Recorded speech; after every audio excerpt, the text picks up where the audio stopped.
Bonjour tout le monde. Aujourd'hui on est le 17 novembre, on est en fin de journée, il est pas loin de 17 h, le soleil commence à se coucher. Il n'y a plus beaucoup de lumière pour faire une vidéo, mais bon, c'est pas grave, c'est une première séquence. Et bien là je suis en train en fait de tailler les goras.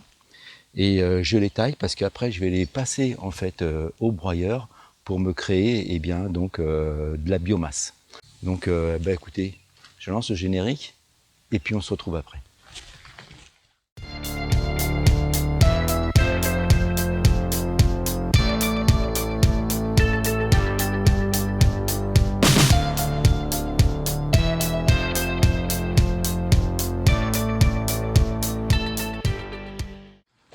Bon, l'agora, c'est une plante que j'aime beaucoup moi parce que ça fleurit vraiment très longtemps. Et en fait, ça fait vraiment des branches, ça fait du bois. Alors et de fait, donc je peux en fait tailler assez facilement et ensuite passer tout ça au broyeur pour me faire en fait mon apport. Alors en biomasse. Alors en plus, ce qui est intéressant, c'est que ça repousse vraiment tous les ans, nickel. Donc normalement, l'agora, il est plutôt conseillé de laisser en fait le branchage pendant toute la phase d'hiver pour que en fait finalement ce branchage protège un peu et bien donc du coup les nouvelles pousses qui sont ici, qui sont au cœur. Bon là il y a un peu de mauvaises herbes aussi, mais il y en a des petites en fait, donc pour les protéger. Alors moi j'ai remarqué finalement que je l'ai fait une fois et finalement quand je l'ai fait, la seule fois où je l'ai fait, j'ai les pieds qui ont eu plus de mal à démarrer, bizarrement. Donc finalement tous les ans, maintenant je coupe à cette époque de l'année, dès qu'on a une fenêtre météo qui nous le permet. Et comme ça, finalement, je peux récupérer donc les branches, parce que ça fait vraiment du bois. Hein. C'est vraiment du bois. Hein. Ça fait vraiment du bois, donc du coup ça va être riche pour l'amendement en fait au potager.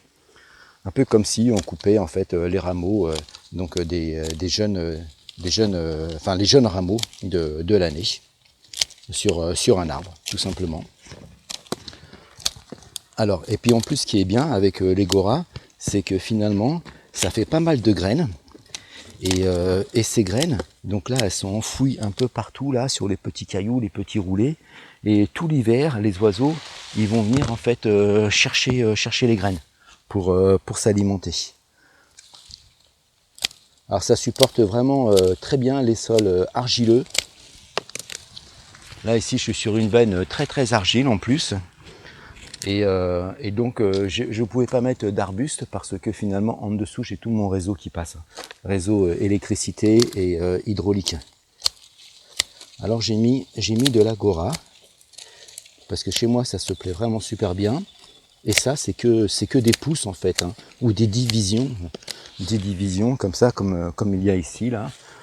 Et ça repart franchement nickel. Ça galère un tout petit peu la première année et après ça repart nickel. Donc l'agora c'est vraiment une plante que je vous conseille, une fleur que je vous conseille parce que vraiment c'est vraiment très rustique, ça résiste super et en plus si on veut faire de la biomasse pour le potager, et c'est parfait.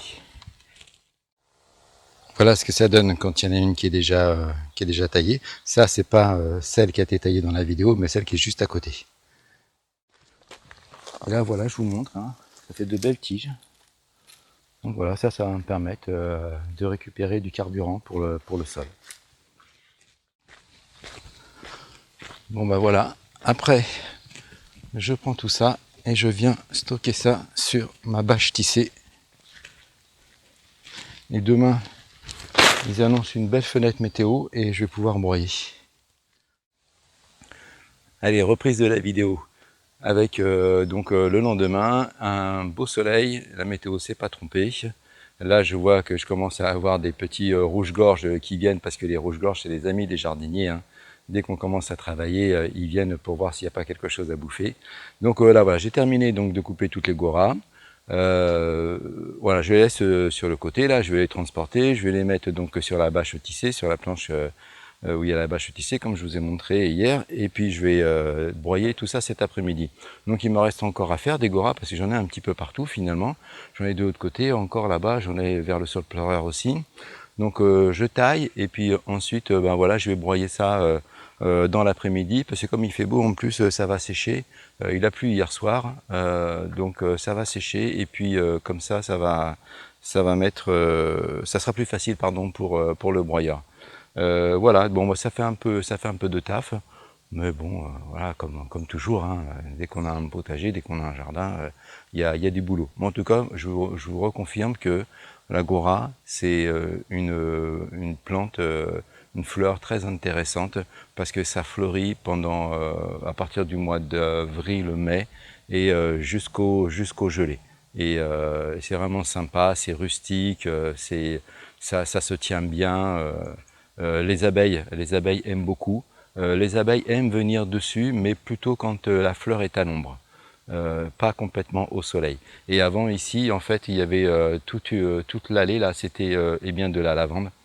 Et là, la lavande avec le sol trop argileux, voilà, ça n'a pas fonctionné. Petit à petit, elles ont dépéri. Mais je n'abandonne pas, j'ai récupéré beaucoup de cailloux. Et donc je vais me faire une petite planche de lavande avec un sol très caillouteux, mélangé avec de la terre, un peu de sable, un peu de petits roulés aussi. Et puis pour me faire une bande comme ça donc de lavande, parce que ça pour les pollinisateurs c'est vachement bien quoi. Et ça les attire en plus, ça attire les pollinisateurs au potager. Voilà, allez, maintenant je transporte tout ça, je mets ça de l'autre côté.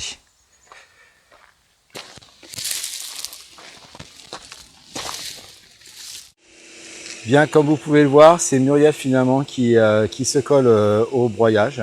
Donc elle est venue me filer un coup de main, ben, comme ça c'est cool, on va pouvoir avancer plus rapidement à deux et puis on va mieux profiter de cette journée.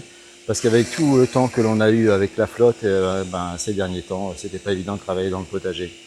Donc Muriel est en train de broyer. Alors je vais me rapprocher, ça va faire plus de bruit et vous voyez en fait Muriel elle n'est pas du tout sérieuse parce qu'elle veut pas mettre de casque et ça c'est pas bien parce que moi qui ai des acouphènes à cause que je ne suis pas suffisamment protégé, je peux vous dire que c'est pas évident. Ceux qui ont des acouphènes savent ce que c'est et là voilà, Muriel ne se protège pas, donc ne faites pas comme Muriel. Mettez absolument un casque quand vous travaillez avec de l'outillage qui fait du bruit, comme par exemple ce petit broyeur qui envoie quand même 96 décibels. Voilà, désolé, c'est mon côté formateur en construction bois quand je faisais la leçon à ce niveau-là à mes stagiaires. Là, on voit ce que ça donne comme petit broyat. Donc c'est un broyat qui est vraiment très très fin. Là-dedans, c'est sûr et certain qu'il y a encore un petit peu de graines, de gora. Alors, idéalement, quand on le répand sur le sol, il faut vraiment qu'on puisse après venir couvrir en fait le sol pour empêcher la germination en fait des graines. Donc ça, moi, c'est ce que je fais avec les bâches tissées. Et là, donc, c'est la planche que vous avez pu voir dans la dernière vidéo donc des tomates Roma. Donc, comme je vous en ai parlé, je laisse les pieds, on les voit ici, parce que là, il y a de belles racines. Donc tout ça, ça va mourir et en mourant, ça va se dégrader progressivement et ça va continuer à alimenter toutes les bestioles qui colonisent le milieu. Ça va leur permettre d'avoir encore un peu de nourriture. Et ce que je vais faire là, ça c'est que sur mes planches, j'ai un broyat en fait de feuillus. Donc là, dès que j'y touche, là, tout de suite, j'ai du ver de terre. Alors vous voyez, j'ai pas une profondeur très importante. J'ai donc à peu près 5 cm. Et sur 5 cm, il y a déjà de la vie, il y a déjà du ver de terre. Parce que les vers de terre, il y a ceux qui descendent vraiment très très profond, et il y a ceux que l'on retrouve aussi plutôt en surface. Donc ça, ce que je fais, c'est que je vais prendre tout ça, là, toute cette biasse, toute cette biomasse en fait, de broyat de feuillus, qui est resté maintenant à peu près 6 mois sur les allées, et je vais le basculer en fait sur les planches. Ça va me faire en fait mon premier amendement. Ensuite, je vais faire mon deuxième amendement avec le broyat que Muriel est en train de réaliser actuellement. Donc je vais venir, je vais saupoudrer tout ça.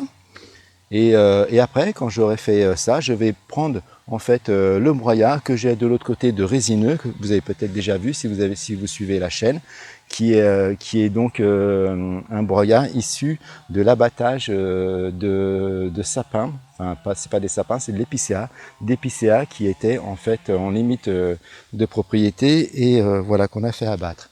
Et tout ça, ça a été broyé et ça va servir en fait d'amendement aussi au niveau des planches de culture. Une fois que ça sera fait, eh bien, je vais venir recouvrir la planche de la bâche et ça va se décomposer gentiment.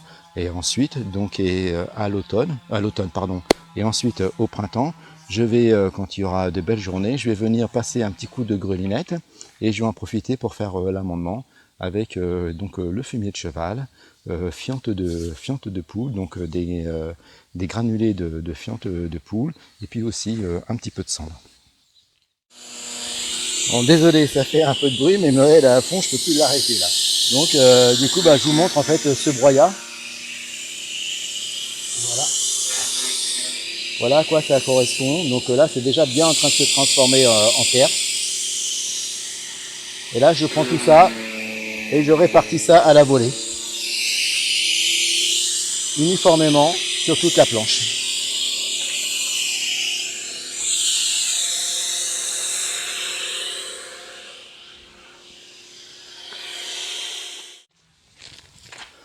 Voilà, il y a vraiment une bonne épaisseur. Donc du coup, ça va être intéressant là. Les vers de terre, mais ils sont pas très gros. Ils sont assez petits.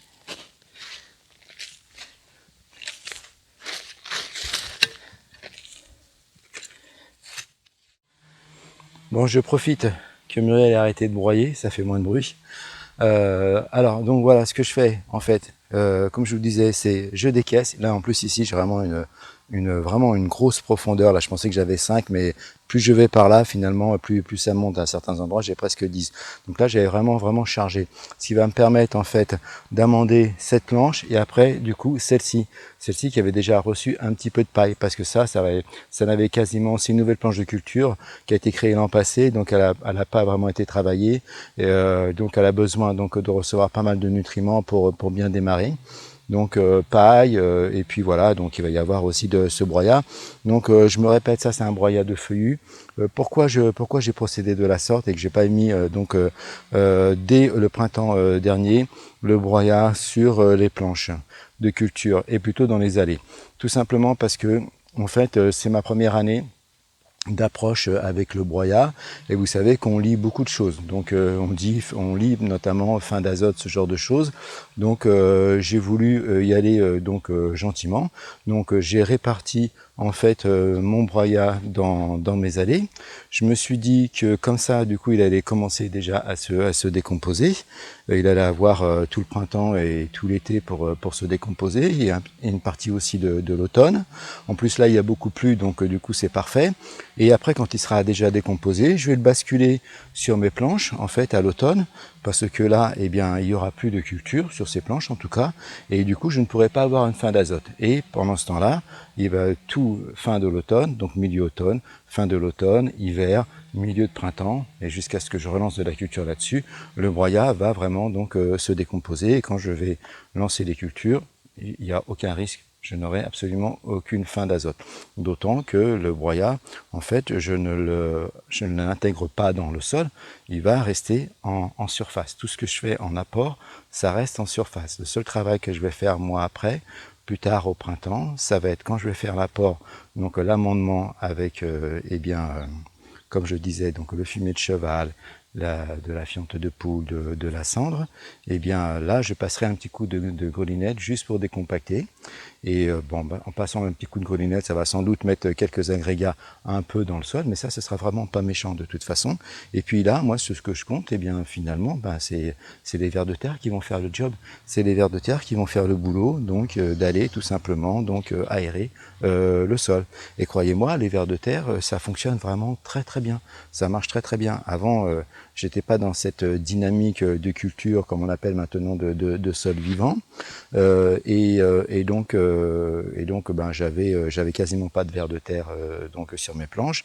Maintenant, depuis que je fais des amendements, donc à l'automne dernier, j'avais fait donc l'année dernière donc pas mal d'amendements en paille, pas mal de broyat aussi, donc à peu près une couche de 4 cm. Donc tout ça, ça a amené vraiment des vers de terre pendant tout l'hiver, au point où j'avais pas encore les bâches, et du coup les vers de terre se faisaient quand même pas mal manger par les merles qui étaient affamés et bien pendant l'hiver. Donc là, je vais pouvoir recouvrir en fait les planches donc des bâches, donc ben, ça va empêcher que les vers de terre se fassent manger et puissent vraiment bien coloniser le milieu et bien faire leur boulot d'aération en fait du sol. Et puis pour les oiseaux, de toute façon, je les nourris. Donc je vais nourrir les merles autrement s'il le faut, et si vraiment il y a besoin, si l'hiver est vraiment très rude pour eux. Voilà, donc moi je continue comme ça, donc je fais mon amendement, un coup de ce côté-ci, un coup de l'autre côté.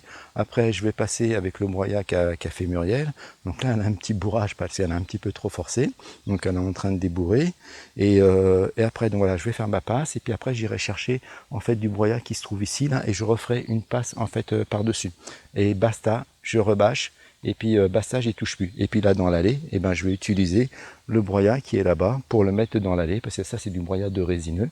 Donc c'est pareil, le broyat de résineux, j'y vais lentement en fait en apport, parce que vous savez, donc il y a aussi beaucoup de gens qui disent que le résineux ça va acidifier les sols. Donc j'ai eu pas mal de retours là-dessus. Vous m'avez fait pas mal de retours aussi vous quand j'ai fait la vidéo sur ce broyat.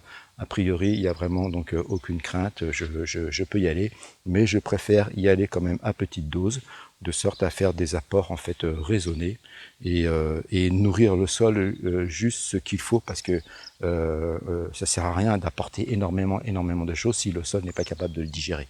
Hein, voilà. Il y a une image qui dit que quand on est sur, par exemple, un sol affamé, il faut apporter donc des amendements par petite dose, un petit peu comme nous, si par exemple par malchance on avait donc passé une période à être mal alimenté et en sous-alimentation, comme on peut le voir dans certains pays malheureusement, et bien donc du coup on ne redonne pas à manger, on ne va pas donner à ces personnes-là des grosses gamelles, parce que bon, leur organisme serait incapable en fait d'intégrer tout ça. Donc c'est un peu une métaphore, mais c'est pour expliquer. Ben voilà, pour le sol c'est pareil, il faut juste donner ce qu'il est capable de digérer, et c'est en donnant des apports réguliers, constants, qu'on va réussir donc du coup à avoir une terre qui est vraiment propice à la culture au potager. En tout cas, c'est ce que je pense. C'est ce que je pense actuellement, parce que vous savez comment c'est, ça évolue tout ça. Et en tout cas, actuellement, c'est comme ça que je fonctionne, c'est comme ça que je raisonne.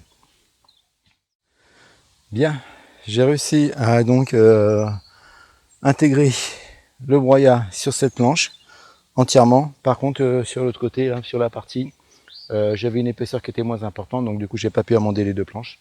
J'ai privilégié celle qui sera bâchée. Donc après, je viendrai refaire un petit amendement avec du râpe que je vais trouver à droite à gauche. Donc là maintenant, j'ai ma biomasse là, qui vient juste d'être broyée par Muriel.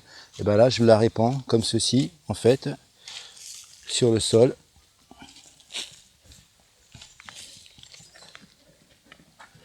Assez grossièrement, en essayant de couvrir la surface au maximum.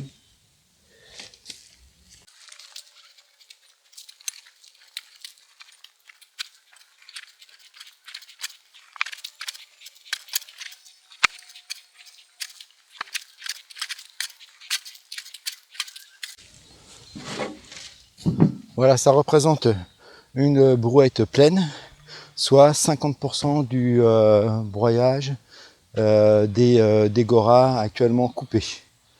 Donc il nous reste de quoi faire normalement, si je dis pas de bêtises, encore 2 brouettes.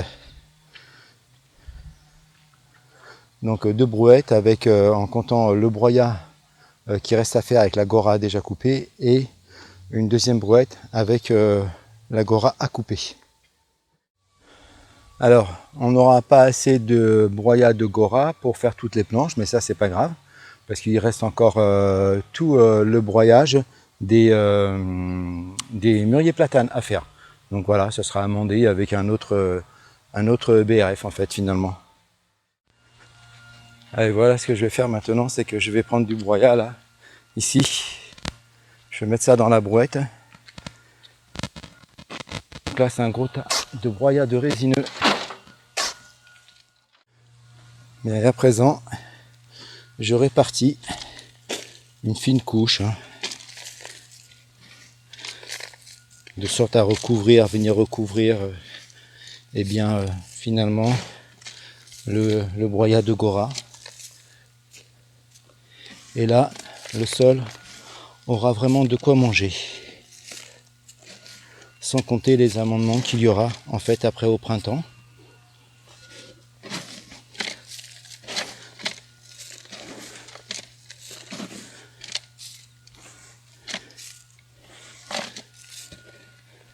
Que je ne mette pas des noix, il y a déjà des écureuils qui me mettent des noix.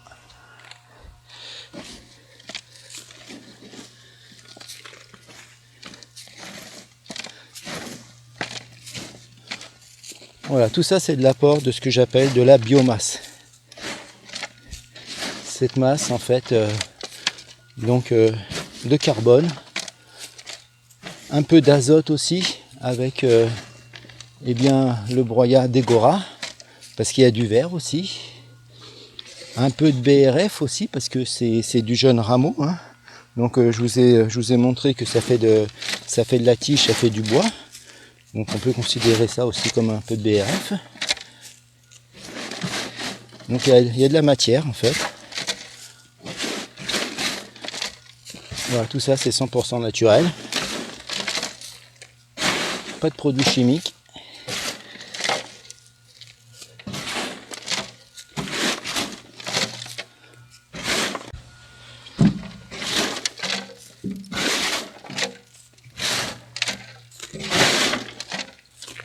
Pas de labour du sol.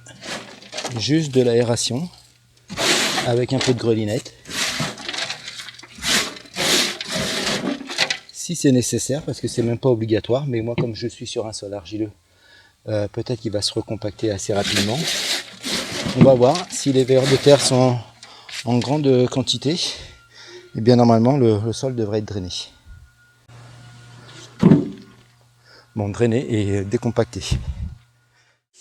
Bien, voilà, opération terminée. Maintenant il ne me reste plus qu'à rabattre la bâche et venir mettre du broyat de résineux en fait dans l'allée. Bon, et ben voilà, la journée se termine, il est déjà 5 heures.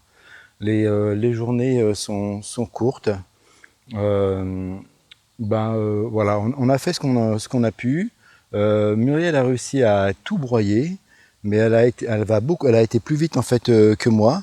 Ce qui fait que j'ai dû stocker en fait le broyat qu'elle a fait, donc des Gora dans les caisses que vous voyez là en fait ici, des caisses en bois que j'ai fabriquées. Donc là on va mettre ça sous la pergola pour pas que ça prenne la flotte. Et puis ensuite donc ça servira pour les prochains amendements. Alors, il me reste encore, comme je vous disais, des Gora à couper. Franchement j'ai pas eu le temps, ça a vraiment pris beaucoup de temps à faire cette étape donc de broyat. Alors voilà, donc j'ai mis le broyat résineux qui est derrière dans l'allée. J'en ai remis aussi un peu ici par-dessus. Donc là normalement ça va bien amender tout doucement, ça va se dégrader, ça va descendre dans le sol, ça va nourrir, ça va faire venir les vers de terre. Là j'ai plus de bâche pour couvrir normalement, donc je vais pas pouvoir couvrir cette partie-là. Je vais peut-être acheter du coup, pour éviter que les vers de terre se fassent trop manger, une botte de paille pour protéger un petit peu plus. Donc voilà où j'en suis. Alors après au printemps, si vous avez regardé la dernière vidéo, donc où je faisais donc mon retour sur l'utilisation des bâches tissées. Donc pour éviter ce phénomène que j'ai constaté en fait, de surchauffe du sol en surface et assèchement, je vais passer mes perlants. Comme vous savez, j'utilise du tuyau perlant. Donc je vais passer 2 lignes de perlants en fait que je vais mettre. Je vais faire un petit sillon pour pouvoir les loger en fait sur le bas du broyat. Alors je vais voir comment est le broyat, si ça s'est beaucoup dégradé là sur les quelques mois, parce que qu'est-ce qu'on va avoir comme mois? Donc on va avoir décembre, je compte pas novembre, décembre, janvier, février, mars, avril Et puis donc mi-mai, donc là-dessus on va relancer donc les plantations.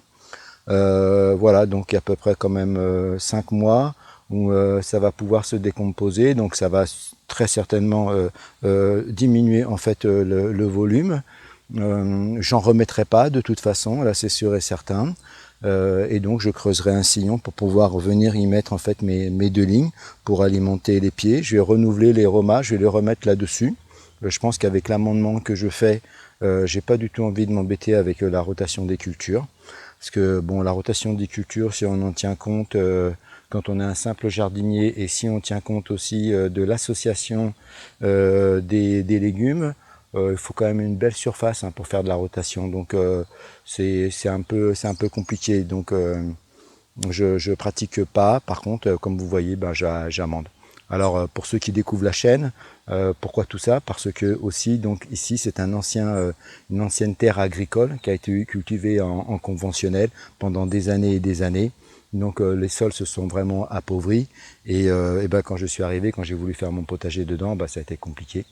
Et voilà, donc j'ai découvert pas mal de choses petit à petit et maintenant voilà, je suis dans cette philosophie. Alors donc que je m'égare pas.